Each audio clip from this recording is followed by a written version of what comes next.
Bir vaxtlar Cənub bölgəsində camışçılıq sıradan çıxmaq üzrə idisə, son zamanlar bu sahə dirçəlməkdədir. Xüsusilə Masallı rayonunda bu sahənin inkişaf etdirilməsi baxımından şərait olduğu üçün fermerlər camışçılıq təsərrüfatlarını genişləndirməkdədirlər.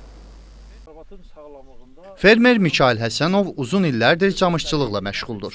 Əvvəllər bir neçə baş heyvanı olan fermerin indi böyük bir camışçılıq təsərrüfatı var. Təsərrüfat sahibi deyir ki, Masallıda bu sahəni inkişaf etdirmək üçün münbit şərait var. Su hövzələri və qamışlıq ərazilər kifayət qədərdir. Camışçılıq təsərrüfatlarında yaxşı atın olması da şərtdir. Çünki camışın girdiyi bataqlıqdan, qamışlıqdan onun gətirmək üçün at mühüm vasitə hesab olunur.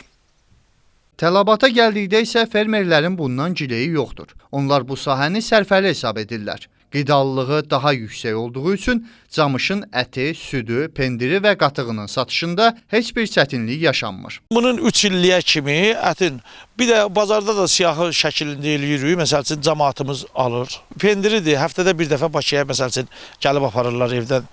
2 manat 50 qəpiyə götürürlər. Ondan sonra südüdür 1 manata 1 manat 10 qəpiyə veririk. Üstəlik camışçılıq təsərrüfatları malqaraya nisbətən daha az xərc tələb edir. Camış gününün çoxunu su hövzələrində və qamışlıqda keçirdiyi üçün orada da qidalanır.